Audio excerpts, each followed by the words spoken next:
One day they're there, the next gone, no fight, no argument, no explanation, just silence. And if you've ever been on the receiving end of that, you know exactly how confusing and painful it feels. But what if I told you, the person who disappeared wasn't doing it to hurt you, they were doing it to survive? And that's exactly where we need to start.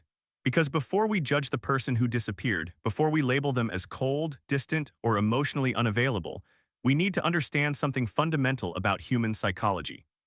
Cutting people off isn't always cruelty. Sometimes, it's the only language a person knows when they're overwhelmed. Think about it: when a person suddenly goes silent, when they stop answering calls, stop replying to messages, stop showing up, most of us assume the worst. Did I do something wrong? Did they stop caring? Did I even matter to them at all? But here's what's really happening beneath the surface. For many people, withdrawal isn't a choice made out of anger or indifference. It's a response. A deeply automatic, deeply psychological response to feeling like the world and everyone in it has simply become too much to handle. Psychologists call this emotional flooding. It's the moment when a person's nervous system becomes so overwhelmed with stress, emotion, or pressure that the brain does the only thing it knows how to do: it shuts down, it retreats, it goes quiet. And for people who have spent years learning that the outside world isn't always safe, that relationships bring pain, that vulnerability leads to hurt, silence feels like the safest place they know.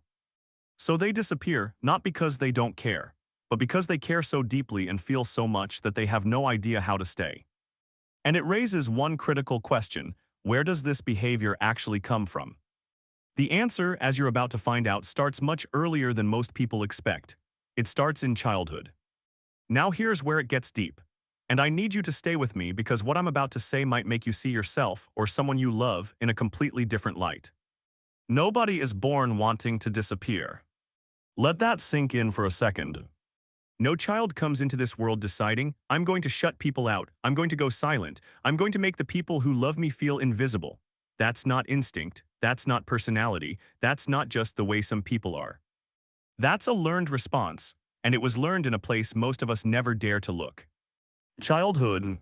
See, when we're young, when we're small, vulnerable, and completely dependent on the people around us, we're constantly sending out one silent signal to the world. Are you there? Are you safe? Can I trust you?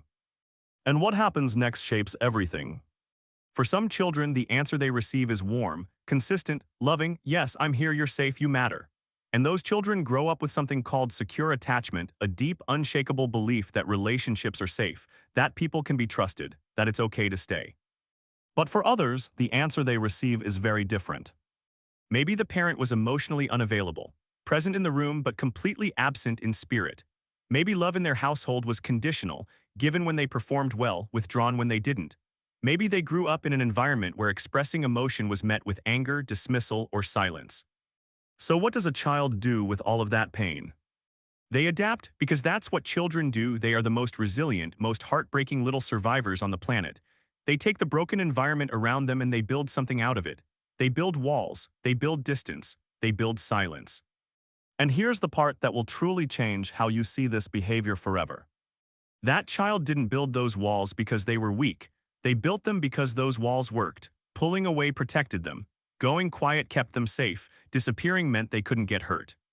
And the tragic truth: that child grew up, the years passed, the house changed, the people changed, but the walls came with them. So when you see an adult who suddenly cuts everyone off without warning, what you're really seeing isn't a cold, heartless person making a calculated decision to hurt the people around them. What you're seeing is a child who never felt safe enough to stay, still running the only program they were ever taught. And that program has a name. Psychologists call it avoidant attachment. And once you understand it, truly understand it, you will never look at silence the same way again. Because behind every person who disappears without a word, there is a story that never got told, a wound that never got a name, a cry for connection that got so twisted and buried over time. It started coming out as distance instead of closeness, as absence instead of presence, as silence instead of please don't leave me. And so they do the only thing that feels natural. They go quiet. They pull back. They disappear. Not with a goodbye, not with an explanation, not with a single word to help you make sense of what just happened. Just a silence. And here's what I want you to hold on to before we go any further. The next time someone cuts you off without warning, Before you call them selfish, before you call them cold, before you decide they never cared about you at all. Ask yourself one question. What must have happened to this person for disappearing to feel safer than staying? Because behind every wall, there's a story. Behind every silence, there's a voice that never learned it was safe to speak. And behind every person who left without a word, there's someone who was never shown how to stay. That's the psychology, and now you know.